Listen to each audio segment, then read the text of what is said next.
continue. Let's go into the draft because it is time. RRQ going to be on the blue side. They've basically been winning games off the blue side. This could be the final game for Evos Legends, but can they turn this around? They might need to ban off that Harif. I'm telling you, they need to. It's not even a joke anymore. So now we'll see something that's going to be pretty much fresh on the table. Are you talking about that Masha? Maybe it might just come in. Same goes to the Grok. So now Grok is going to be the first one in the hands of RRQ. Huh. Now that Evos, I mean, they banned out the Harith, but that means Valir is still up on the table for both of these teams, as well as the Kaja. So, I mean, you're on red side now. You have the double pick. What's it going to be?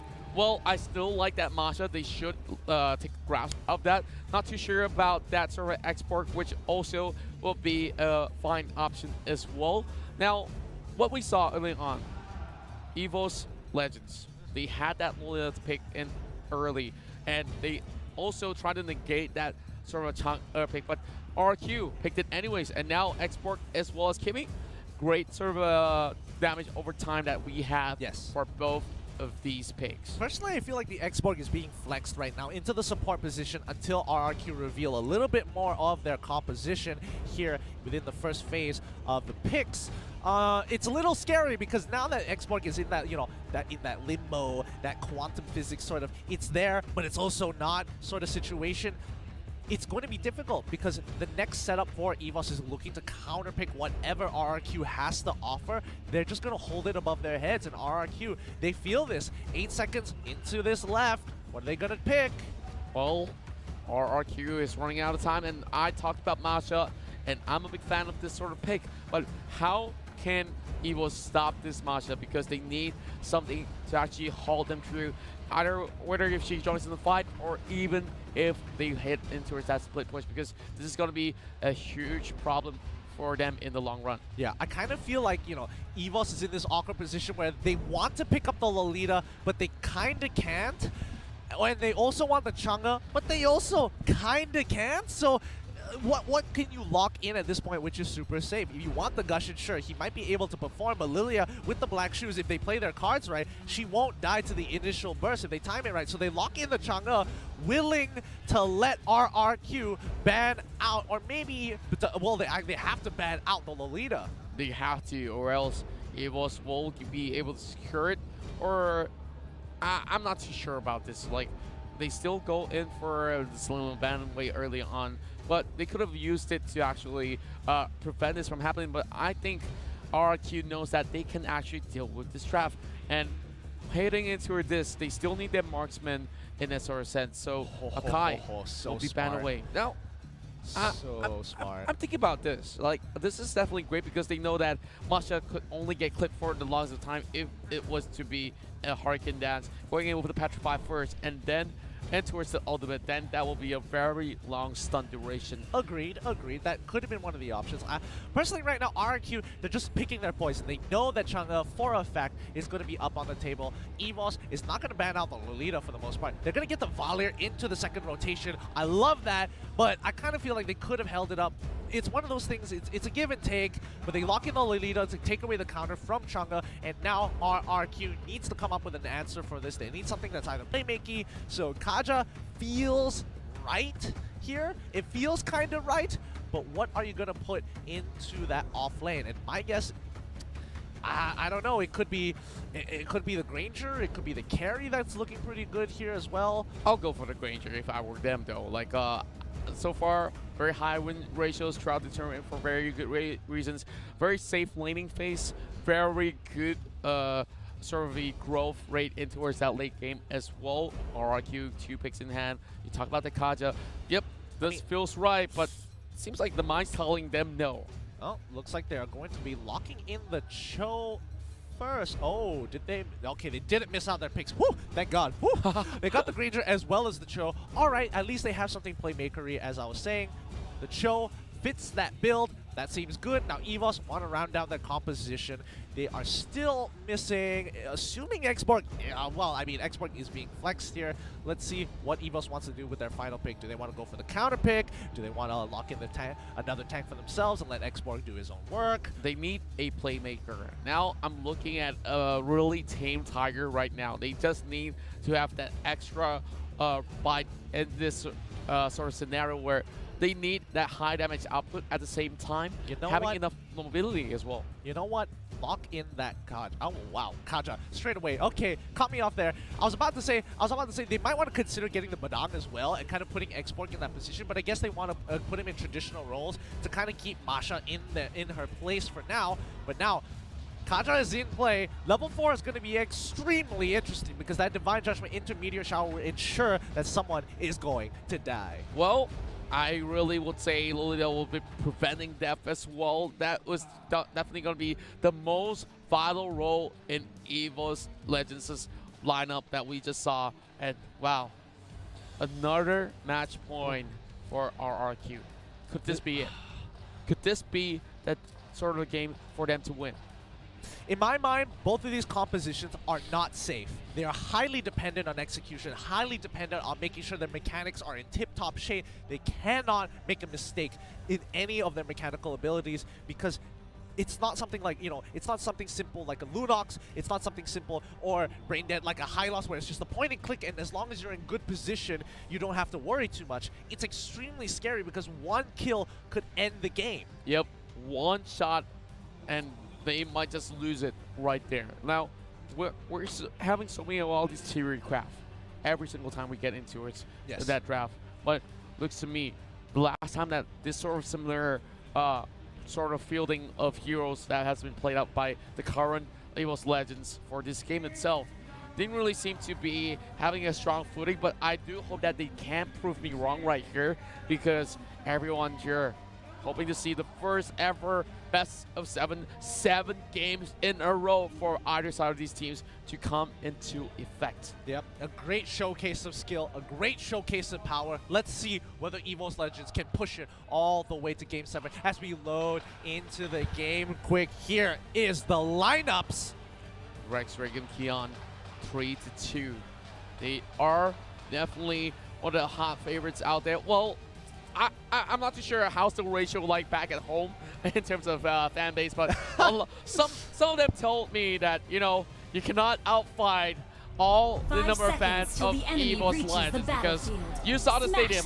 A lot of them came in with full swag of jerseys, headbands, what else? Flags, drums, you name it, they have it. I'm not too sure. Like, what do they not have? But RRQ, I'm pretty sure $400,000, they can equip themselves even with more merchandise. Even more swag to bring it to the next one. Oh, yeah. But I'm excited to see how this game plays out as Aura is going to be on the bot side by himself. Masha getting impressed on the top side. They're going to be A-okay for now. But so far, a lot of respect going to both sides because I kind of expected RRQ to try and make a play. And, oh no! Oh, wow. Liam stole away the buff! Well, call the police because we got a team right here. And here comes lots of flicker coming into the table. Oh my gosh, he took Retribution. He stole it with a Retribution. Okay, that is dirty. I mean, who would have thought? Like, well, definitely Liam don't really need that flicker anyways because that tank will not be heavily focused as compared to the rest of these units. But huge defense system going on for Evos Legends as they try to protect that side, and they lose out on the Revo Crab as well. That is very rich Grok in this game. Wait, what's going on here? Who's the real carry this time round? Is it Grok or is it Lemon? I can't figure it out. But so far, RRQ are slowly getting ahead, but the next upcoming Lords, they have to be very, very scared of this Grok. That Power Nature has a high base damage, and not to mention, with Retribution as well, he's not going to be able to be locked down. He can kind of just walk in and be like, yoink, that's my Lord. He's going to yoink in even more camps as we see him rotating across and towards the mid lane as well, setting things off as we see RRQ just pulling a lot of triggers right here. Mouse is going to be chasing over onto Reg. Early game, yep, love massage of chemicals. Well, hoping that the members of Evos Legends could actually respond to this to really get Luminaire. Now on that, Lolita gets knocked up in the air. Liam will not be able to actually commit further than that. Yeah, this is where, you know, the breaking point has begun. Somebody needs to make something happen. Luminaire gets disarmed. Sin has to pull on backwards, but wait a minute. Duturu might be in a little bit of trouble. Luckily, he was able to roll out of it with the Death Sonata to the top side of the map as that last Insanity kind of misses. Yeah, I would say that there's still more chances intact for both of these guys, but look at Luminaire alongside with Reg. This is Sin, or is having enough wave clear advantage. Now, back to the drive while we go. Donkey going in for the flicker as well, but that is the grab right in front of it. First blood handed over to RRQ as we see Liam also getting chunked out, and Lawyer can he run? Last Insanity! 1 for 1. 1 for 1, pretty good. They kill the Grok. Now they don't have to worry about someone jacking away the turtle this time around, but they're gonna go back into their lanes. Sin was able to break the top tier 1. That's pretty good considering everything that has happened. Now consider this done as RRQ open things wide, and only the mid lane will be the tier 1 still standing for Evos Esports. Evos Legends, of course, slowly trying to actually scale up in terms of momentum. They still need to farm up, but Sin not really giving them enough time. That's going to be one knockup onto one. Liam don't really have that opportunity for that wall charge. Pretty good play coming in from RRQ, to be honest. They get ahead with that 2-turret lead in their pocket. Now, even though they did lose 1-1, they were trading 1-1. That didn't seem too good. Oh no, Juan, he's taking quite a bit of damage here. He has to kind of sidestep it, but the AoE is really, really powerful, especially in the early stages of the game. And he doesn't even have items, but Luminaire takes a little bit of hits from the third hit of the Jukundo. The rest of the team kind of peeled backwards as RRQ trying to maintain control over this river on the top side. I think they want to get this turtle. They definitely could just start it from this point onwards, because the rest of the team for Evos Legends are occupying the bottom side. They are prioritizing on towards that tower instead, so they will lose this one out as RRQ now gets the first turtle. Yeah, they're going to continue to maintain their dominance here as Evos Legends have shifted their attention from the top side to the bottom side. They want to go for the next turtle, most likely, but Sin is taking quite a bit of damage here. Going on the all-in against Aura, but that might not be a good idea. Down to the bot side, they lock down. Donkey does catch. Ranger through the roof, might be going down. One more hit. Numenon Blast to try and disengage the team. Vin is trying to go into the back line. They get a good kick onto Donkey, but Donkey still has plenty of health. He should be able to make it out of there. Gets chunked out. Ooh, the power of nature doesn't exactly land. Great lightning bombs. Great work coming out of the members of RRQ. Now, the Luminaire is just going to be absorbing a little bit of that heat. Same goes to Lemon as well. Of course, for RRQ, still 2-2, but in terms of gold, they have definitely had a huge lead after getting so many of all these objectives. They got the turtle checked. Same goes to the 2 towers, top side and bottom side. Now, what they can possibly do is go in with the Warrior Dragon, going in with a huge shot as well. Donkey makes it out alive as this kind of moves backwards. Evos Esports, and they are just slowly coming across and towards the mid lane. They know that there's enough pressure coming from the leader, trying to go for the catch against Luminaire as well. Evos Legends still hanging on this sort of battle there. Aura buying Bloodless Axe. I've never seen a game so tense before. Both sides showing a lot of respect. They're not just going ham and trading for the sake of trading. They are calculated. They lock down Vin. Vin shouldn't pose, and Jukundo's on out of there. Donkey has to try and kind of peel away the wave. Guardian's barrier comes up to kind of put some space in between them, get a little bit of damage down, and the chip continues as Sin scales into the top side. Vin almost getting a little bit of suppression. As we know, Divine Judgment could lock him down, but of course, if they do slide up in time, then too bad for him. Since he's going to be facing off against Aura, Last Insanity being utilized, so he will still be pretty much safe. But now, Changer, does she have that Meteor Shower to just stop this wave pushing in RRQ on that second attempt on that turtle? Ice Queen's wand just being purchased by Juan here. That's going to be a huge buy. And same as Lemon, both of them are trying to get ahead as possible. Donkey's in a lot of trouble. He has to get on out of there. The Death Sonata has to almost secure his kill. The barrier, he actually lands it in. Now they're trying to turn this around. RRQ get the first initial kill. Juan takes quite a bit of damage here. Numenon Blast secures them. Another kill. Vin goes down. He flickers into the brush. He survives. Aura tries to join the fight. Way of the Dragon gets the initial kick. Vin needs to get on out of there. Something needs to die from the side of RRQ, and it's going to be the Grok.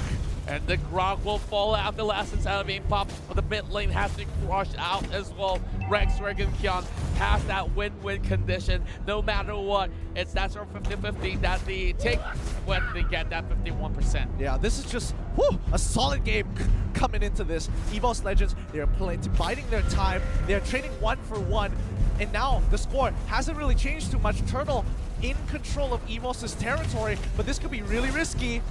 Vin sliding at the back, trying to actually get a little bit of patches here. Aura does pop his last study, but instead, look at the trade out there. Sin one more time, and it's a killing spree for the export, and more fights ensue as we see RRQ here. Luminon left, and can take over on the Liam as well, but can Evos proceed? And Luminaire can take it down for a double kill on Juturu. Wow, that was a really good Guardian's Barrier there. It kind of blocked off the rest of Evos from going forward. Both Juan and Rek didn't want to loop around to maybe look for a kill because that will put them out of position. They were just out of range, which is kind of unfortunate if I have to say so myself. I would definitely say that's definitely not so fortunate for them at all. Now, heading into its 8 minutes and a half in terms of kills. It's really close for both sides. Yeah. But that's one kill being given away in that previous battle right there where Evos Legends had to just let that Lolita pass by. Well, what can they do? I mean, more importantly, the goalie developed by RRQ, we've seen this before. Ooh, Lemon forcing out the black shoes straight away, but more importantly, RRQ have secured more objectives, which in fact has given them quite a decent lead over Evos Legends, and Evos weren't able to recover the last time from it, so based on that alone, they might be able to catch them off guard. Evos, hopefully they can come back into this game.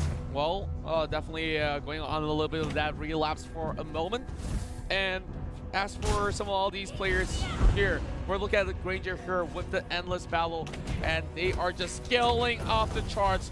This is going to be Luminaire bringing out the shield, trying to go in for a little bit more commitment, a little bit of positioning, not really favoring the side of RRQ. Pretty much a huge split as we see a little bit of a dancing lord in between. They are still looking to stop it, and Dark Shoes being utilized there by Lemon, with Donkey not really fully committing to this.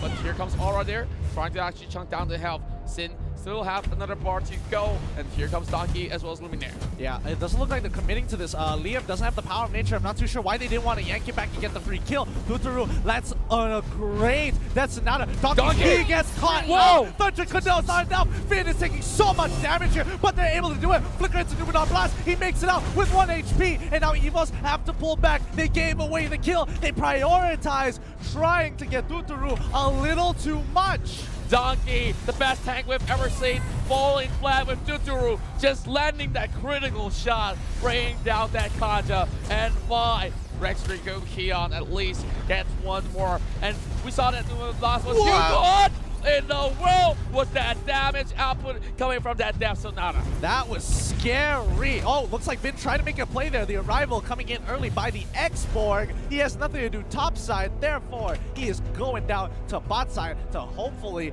keep it in check. Now checking every single lane as they go. Chang'er protecting that top side, which means that RRQ will send members in towards the Lord section. And they're already being the first line of defense for Evos Legends. Slowly getting themselves into the H-Brush. That's going to be Donkey coming in with the Shadow Map. This is a perfect catch for them as they manage to actually get them low. But oh! No way! No! Oh, thank God.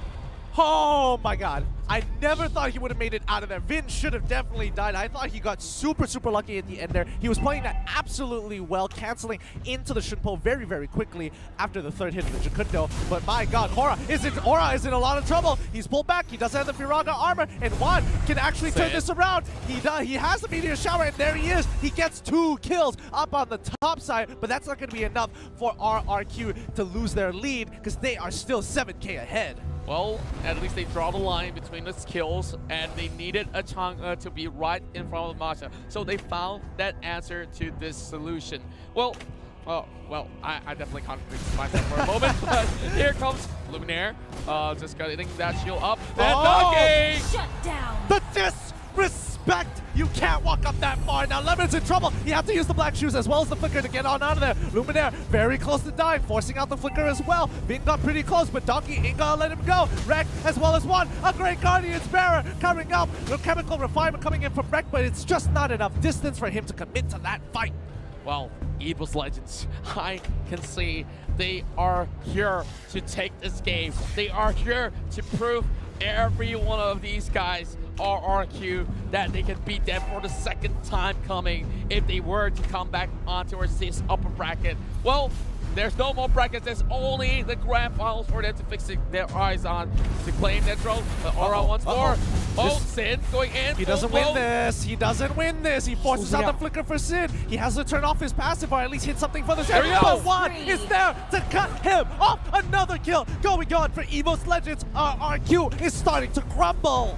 RRQ slowly losing the plot right here. Vin, every single time he goes in for a fight, he will be picked up at least. And Luminaire getting tankier and tankier. And Donkey was just one of the baits right out there, just waiting for that perfect Divine Judgment. Now that they've already flushed off some members of RRQ, it's their turn to make a move. Here comes it, going in with great knock up in the air. And here comes the rest of the members going in for the chase as well, trying to take down Vin as Vin takes onto Tree. And Evos Legends will be able to take him down for that mega kill, going in the hands of Juan. Juan still looking for more. Chituru forced away, and 3 members are out from RRQ. Well played coming in from Evos Legends here. I don't think anybody realizes that, but Juan and Aura are really far ahead. They're 4-0. As long as Luminaire blocks Tuturu's Death Sonata with that Guardian's Bulwark, he is going to be considered the MVP.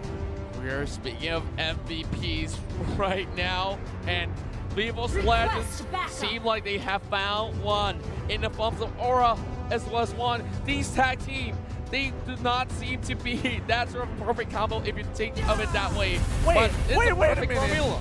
Did Juan just buy a Windtalker? Yes, he did. Why did he buy a Windtalker? Wait, what's going on here? Hold up. Talker Chang'e in the grand finals. Let's digest this for a little bit. In what scenario should this be brought out? Why? Does he get the immediate Windtalker proc off of his auto attacks? Like, what's going on? Like, I can't understand. Donkey. Oh, Donkey, he actually goes in. He gets kicked back with the way of the dragon. Luminous Lord is knocking onto that tier 2. He breaks. They trade 1 for nothing. Thunderbell has just been purchased by the Granger. He's going to be huge. Topside, Aura is going to be going down. He's in a lot of trouble. Finn is making it all happen as the 2 fights happen at the same time. Sin can't actually get ahead. Luminaire is trying to block his way. Finn's in trouble. He's taking too much damage. He flickers. He gets hit with the 3rd hit. Luminaire is able to pull it through 2 for 1. Evos Legends are walking through. Aura has done it. They're breaking through to the inhibitors. My goodness! Evos now will break down the inhibitor, and Evos Legends escorting this wave. It's all down to 1.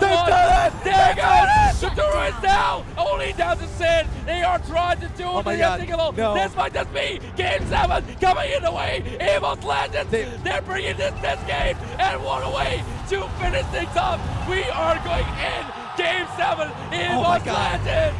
Oh my god.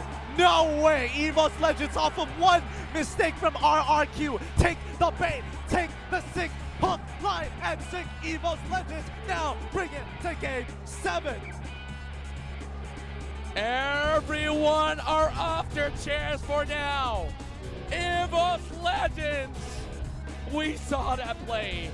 We saw Aura playing the best game that he has ever played in his career, bullying off Sin. And let's get back onto the casting cam. Gideon, you cannot believe it. I cannot believe it. Evos, they secured that Lord. And when they do, this is what happened. One Masha on the top side. They won that war. After that, that's where the exports sent in. And they were looking like they were losing a little bit of that trade-off there. But wow, they even brought down Chituru over the bottom side. They escorted it. And they crushed it. They crushed RRQ apart. I can't believe this is happening. They had a 7K goal lead over Evos Legends. This just doesn't happen, and it shouldn't happen. They threw away their lead. That mid-fight was looking so good until it didn't. Aura on the top side of the map, 4-0. He was crushing it. Masha could not get ahead. Masha had no room at all. This was a perfect setup. They knew what was coming. They left that Masha pick right out of the open, and they walked right in towards the Tigers den here. Look at the damage output coming out from that Kimmy, as we see. Chituru, of course, still having the highest of GPM. Honestly, if the MVP is going to be the person with the highest damage, I don't care. I don't care either.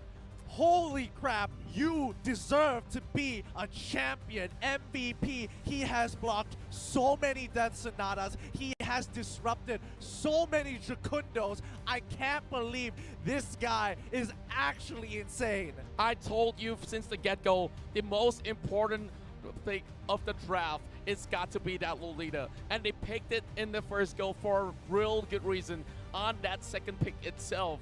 And this is why they actually do it. Well, actually, especially with the Challenger coming in as well, they already know that, okay, they know what to do. But RRQ is kind of giving it away, not really banning it out when they had the opportunity to do so. Oh my lord. Okay, now that this game is over, this is, one hell of a finals, because now we're pushing into Game 7. The MVP will be shown real soon on screen once it is up. But so far, just the damage numbers coming from both sides, this was a surprisingly, this was just quite a surprisingly quick game. Previously, 20, even 30 minutes games have now been shortened to 12 and 15-minute games. Well, I can see why they are adapting to the pace of the game. They're adapting to their enemies really well. RRQ right here, stunned, baffled, just like us, Casters on Desk, just like the rest of the fans right there. No response. Yes, Export. We talk about Aura there. Not dropping a single time. He was in charge of negating the split push. And when he joined in every fight, he was the one with one of the high impact other than the Lolita that we talked about. Exactly, and he made sure that Masha could not play the game. He matched her every single time. And the problem is, Masha disrespected. He didn't realize that Export had already netted himself 4 kills. There is no way she wins that. And especially at the very end, it looked like it was really close. Guess what? It really isn't close, especially when he's a full item ahead of her, has the immortality, has a really short cooldown on that ultimate. Oh, you break the Firaga armor, whatever, I'm just gonna die, come back, and do the last insanity all over again. Yep, time and time again, and even better, with immortality, don't even think twice about pushing that same lane.